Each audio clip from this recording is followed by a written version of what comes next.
Chers spéculateurs, bonjour et bienvenue dans cette vidéo hebdo du samedi. Cette semaine, je vais faire un énorme focus sur le côté caché de l'activité de la spéculation.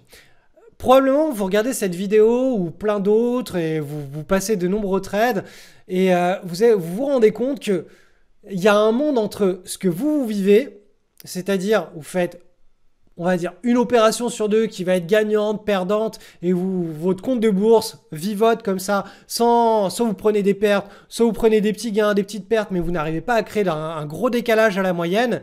Et vous vous dites, je comprends pas, j'y arrive pas, j'ai l'impression que y a des spéculateurs qui sont extrêmement rentables, qui arrivent à faire des choses absolument hors du commun avec leur compte de bourse, et eux, dès qu'ils entrent en position, tout se passe bien et c'est la fête. Eh bien non. Ces spéculateurs vivent exactement la même chose que vous, sauf qu'il y a 2-3 ingrédients qui diffèrent dans leur recette. Et ces 2-3 ingrédients, je vais faire un focus monumental dans cette vidéo. On va parler du trade sur le Bitcoin contre l'euro. On va voir si vous avez réussi à implémenter cet ingrédient. Et je vais vous parler du trade sur Zedge, une action avec une potentielle asymétrie positive que je vous avais présenté il y a quelques semaines.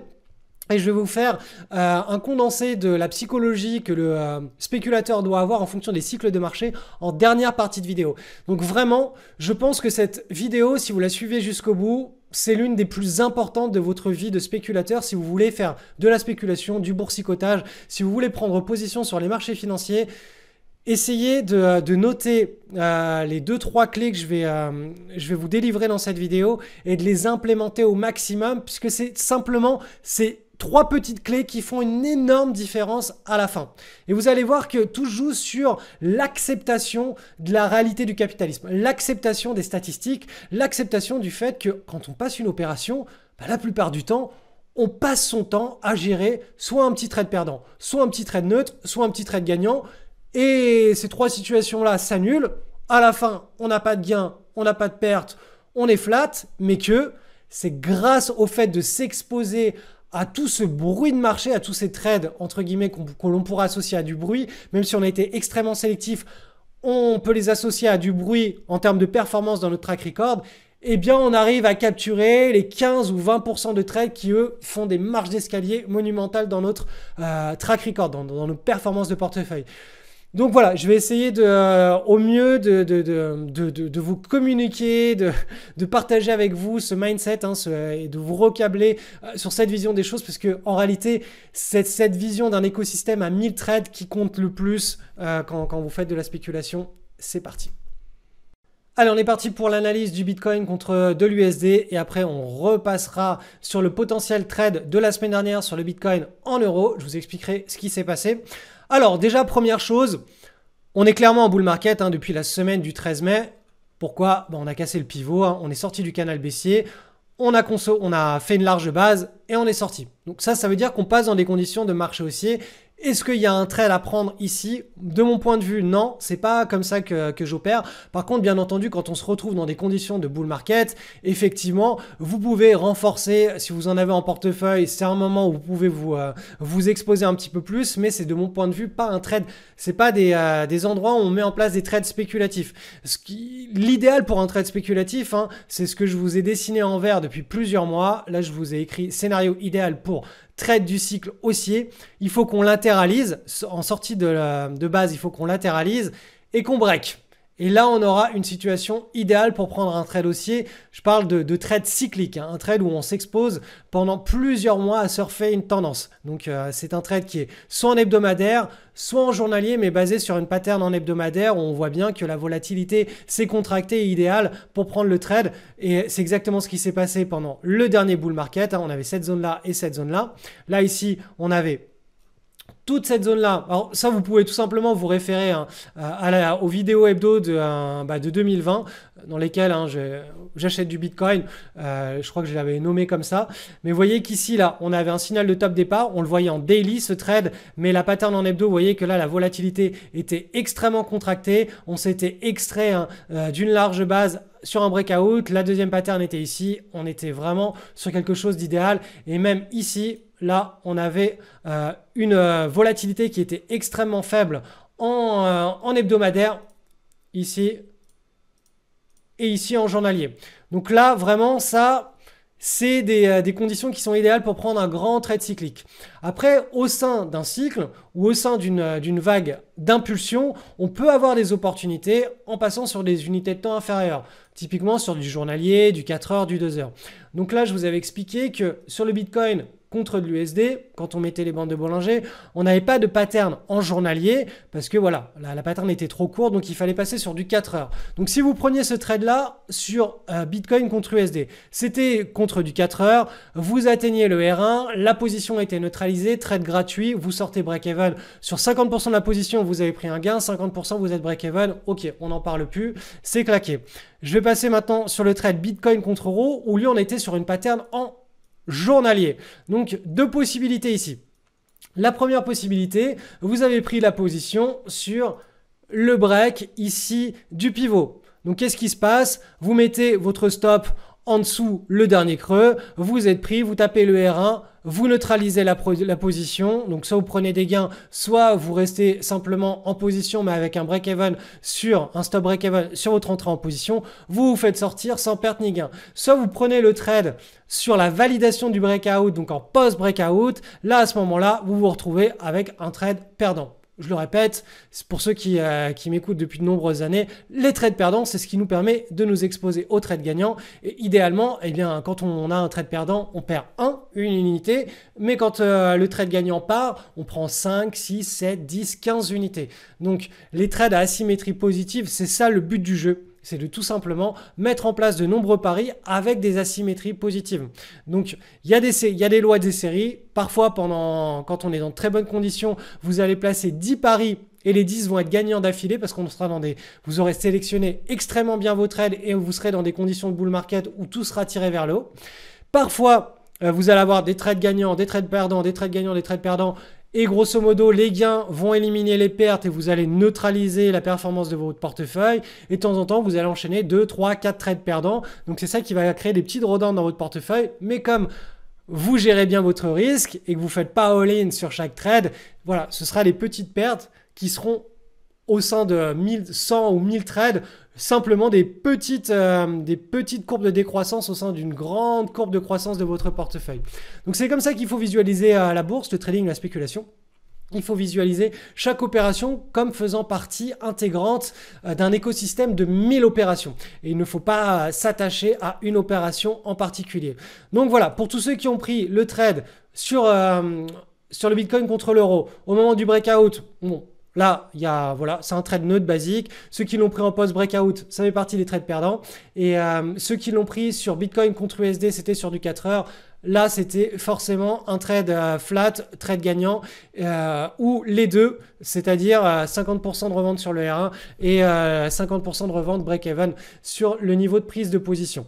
Donc, ce qui faisait au final un tout petit trade gagnant. Moi, j'appelle ça des trades flat parce que les gains sont tellement faibles qu'au final, c'est pas des vrais trades qui apportent de la viande à notre compte de bourse en fin d'année. Mais d'un point de vue statistique, ça fait partie des trades gagnants. C'est pour ça que quand on vous parle d'une stratégie qui a, je sais pas moi, 30% de trades gagnants ou 60% de trades gagnants ou 80% de trades gagnants, ça n'a aucun intérêt. Ce qu'il faut regarder, c'est la distribution des gains par rapport aux pertes. Parce que si vous avez une stratégie qui vous délivre 30% de trades gagnants, mais que les trades gagnants sont énormissimes et que les 70% de trades perdants sont des toutes petites barres comme ça de pertes, bah c'est génial, c'est une stratégie qui est absolument exploitable hors du commun. Alors psychologiquement, se dire qu'on va perdre 70% du temps, ça peut être difficile au début quand on n'a pas l'habitude de spéculer sur les marchés financiers. J'en reparlerai en fin de cette vidéo en parlant du marché des actions et des cycles. Vous allez voir, c'est extrêmement intéressant. On va parler de cette vision à 1000 trades, etc. Mais voilà, c'est comme ça qu'il faut conceptualiser la spéculation. Donc, affaire à suivre sur le Bitcoin en espérant, eh bien tout simplement, alors je repasse sur le Bitcoin, contre l'USD, il est où? Il est là.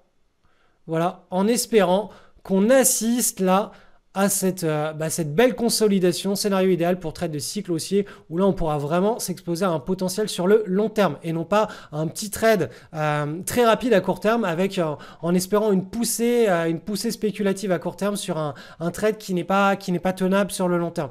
L'idéal quand on fait de la spéculation, c'est spéculer peu pour gagner plus. C'est pas travailler plus pour gagner plus, c'est travailler moins pour gagner plus. Allez, j'en profite pour vous faire un retour sur l'action Zedge que j'avais présentée et j'étais en position là-dessus il y a quelques semaines et je vous avais fait une vidéo. Alors je crois qu'on était à peu près, je sais plus si on était là ou là ou là dans cette zone-là. Bref, allez voir la vidéo YouTube et je vous expliquais que cette action, elle a été, c'était une action avec des fondamentaux qui étaient absolument hors du commun et que ce type d'action, typiquement, on peut la jouer de deux façons.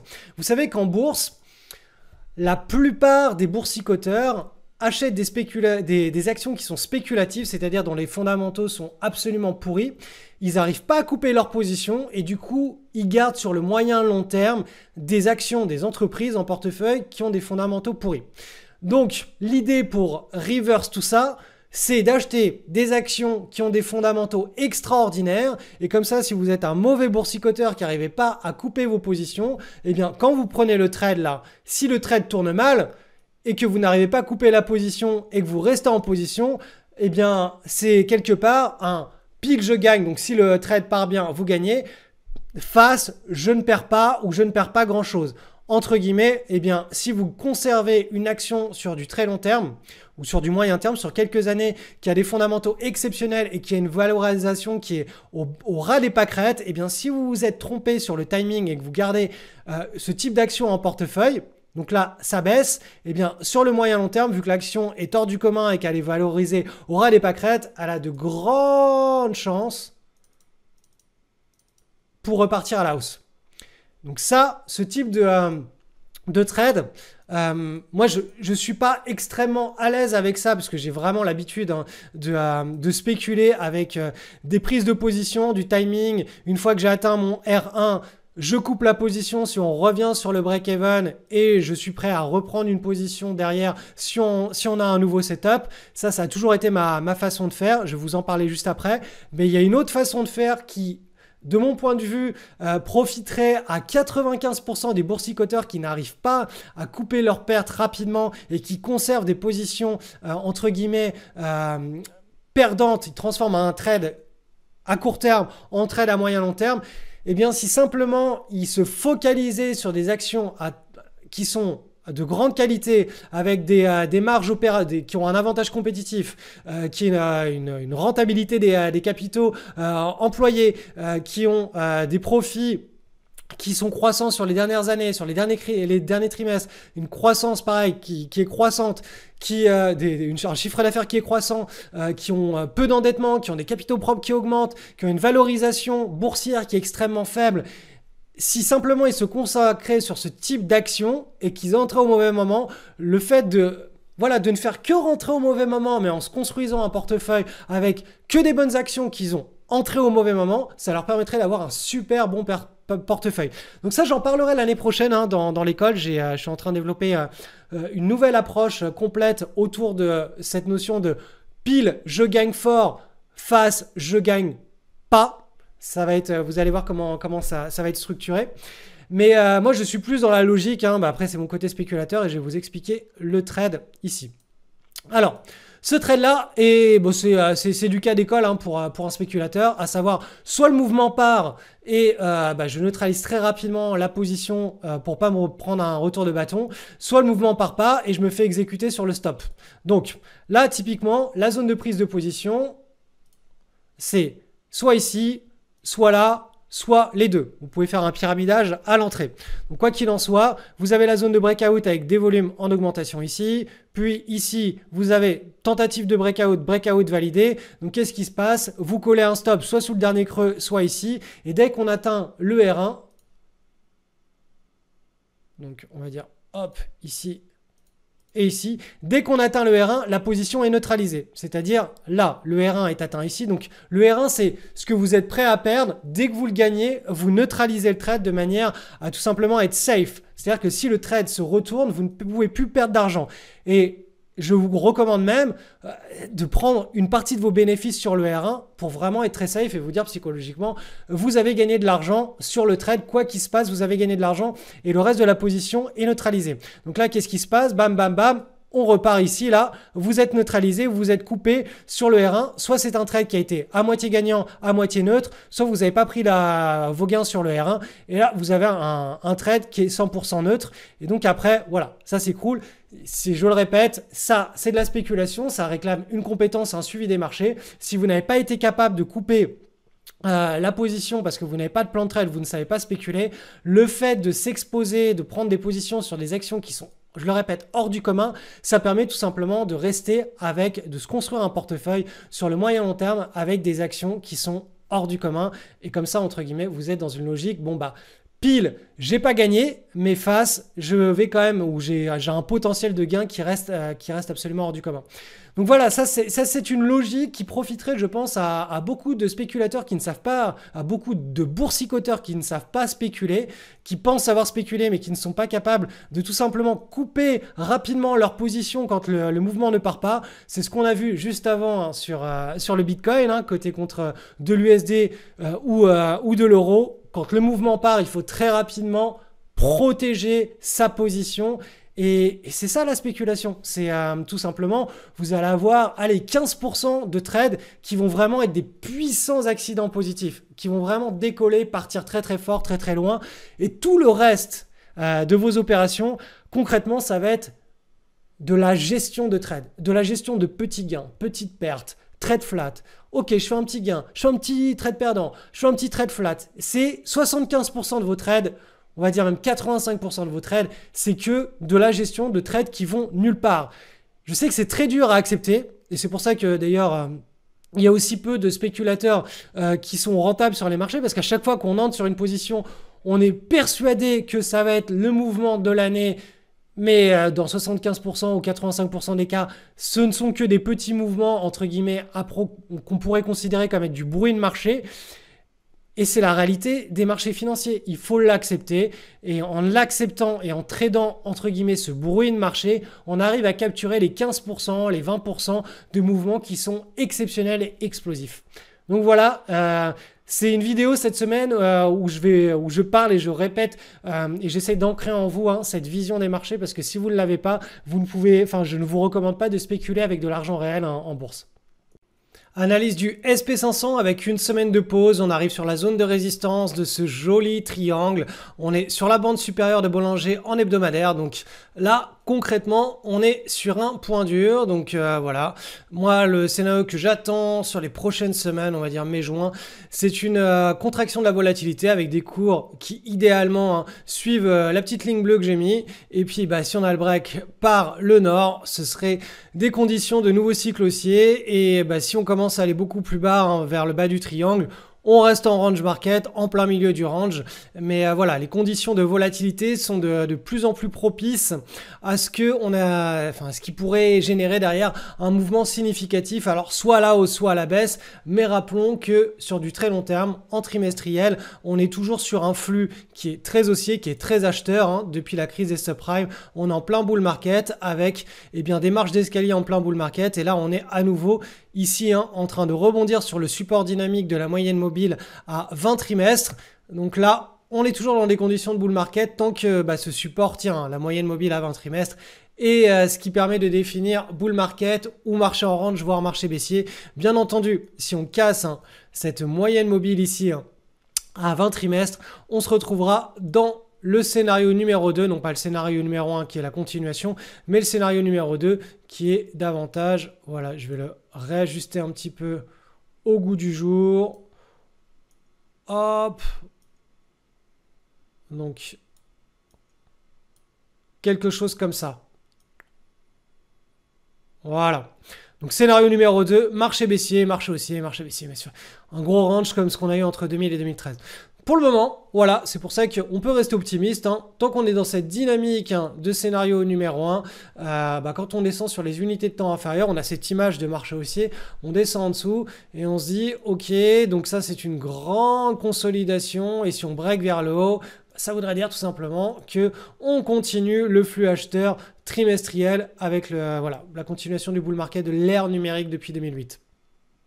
Le Nasdaq est sur le même type de configuration en trimestriel. Donc là, on a un graphique très long terme qui remonte à 1988. Et donc, vous le voyez, ce bull market ici, On est sur le support trimestriel, on est en train de rebondir et ce point d'inflexion auquel on assiste, si on descend et qu'on zoome, on se rend compte qu'on a là un double creux qui a été cassé par le haut et que cette grande consolidation est en train de nous dessiner une potentielle épaule, grande tête, et là on aurait la deuxième partie de l'épaule, tout ça inversé, épaule, tête, épaule inversée, et si on break vers le nord, on pourrait être à nouveau dans des conditions de marché haussier. Je le rappelle, ce qui définit un régime haussier d'un régime en range, d'un régime baissier, c'est simplement la délimitation entre ces deux bornes. La volatilité au-dessus de cette borne redescend, c'est-à-dire qu'on se retrouve avec des fluctuations qui sont de moins en moins fortes d'un point de vue journalier ou hebdomadaire, et en cycle baissier, on a des fluctuations qui sont de plus en plus fortes sur du journalier ou sur de l'hebdomadaire et des fluctuations qui sont vers le sud. En range market, on a pas mal de volatilité, mais ce sont davantage les news à court terme, les news macroéconomiques, politiques, géopolitiques qui vont faire les trends. Donc tant qu'on évolue dans des conditions de range market, c'est beaucoup plus de la macroéconomie qui va orienter la volatilité et les cycles.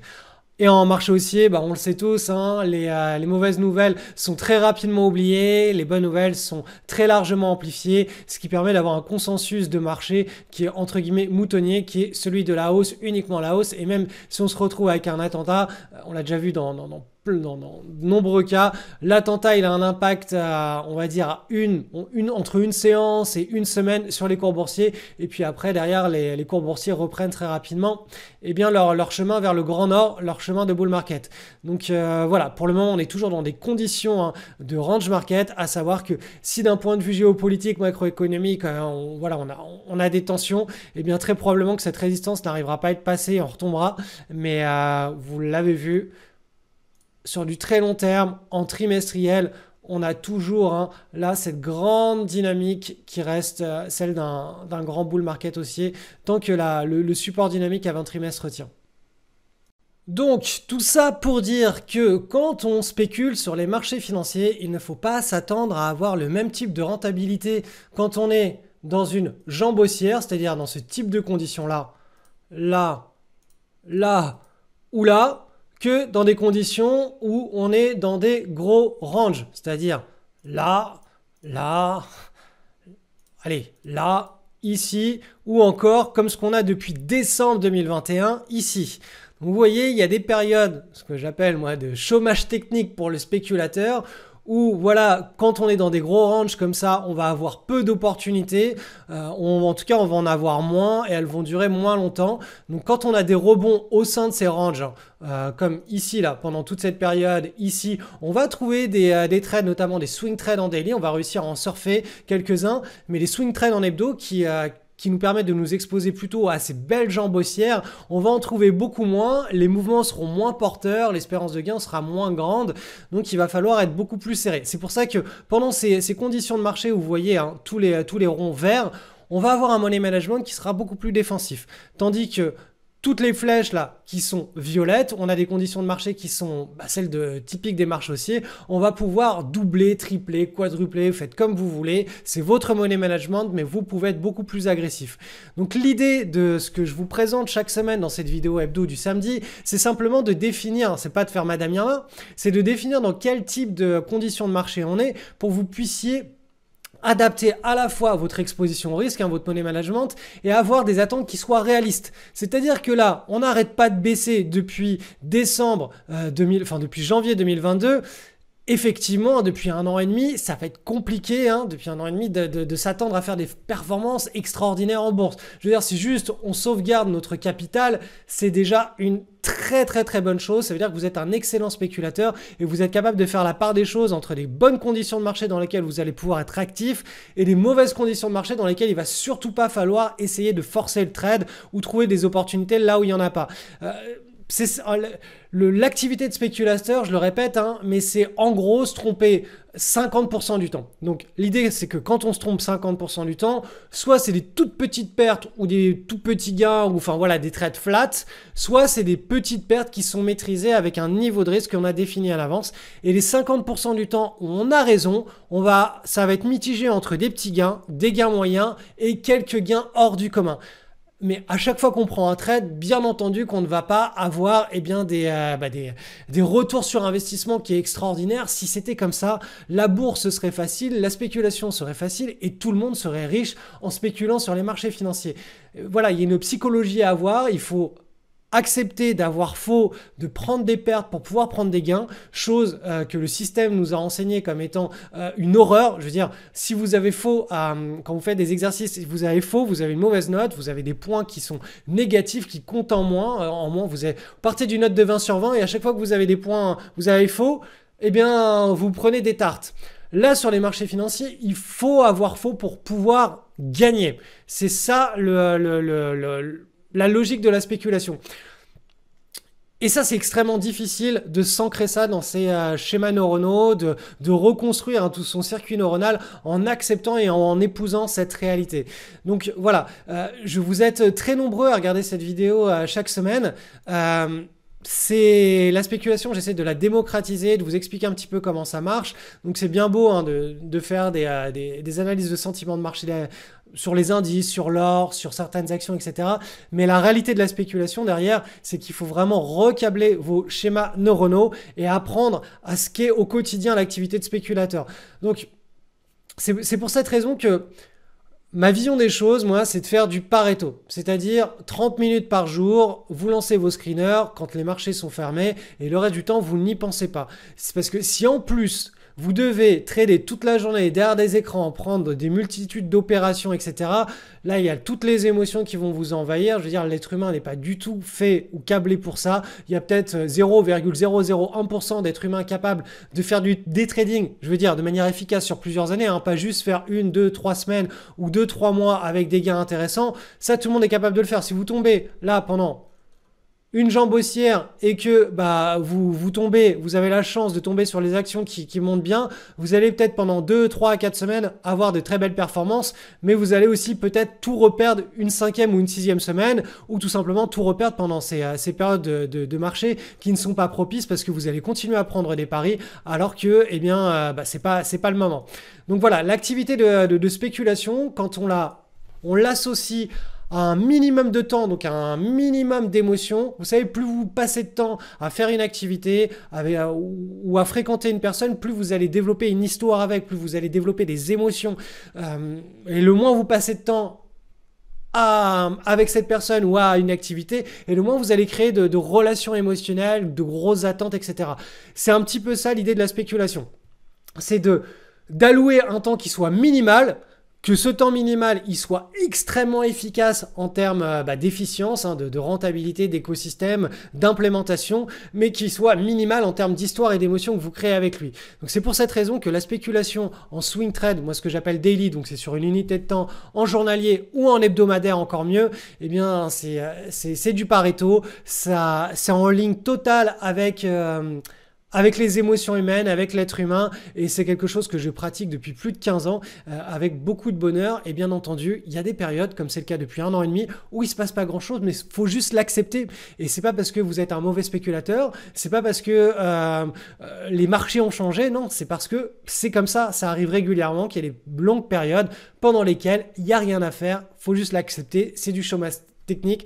C'est comme les saisons, hein. On a l'hiver, vous sortez pas en hiver pour faire bronzette en slip de bain. C'est l'hiver, vous restez chez vous enfermé au chaud, et quand c'est l'été, là vous pouvez sortir et faire la fête en slip de bain, on s'est compris.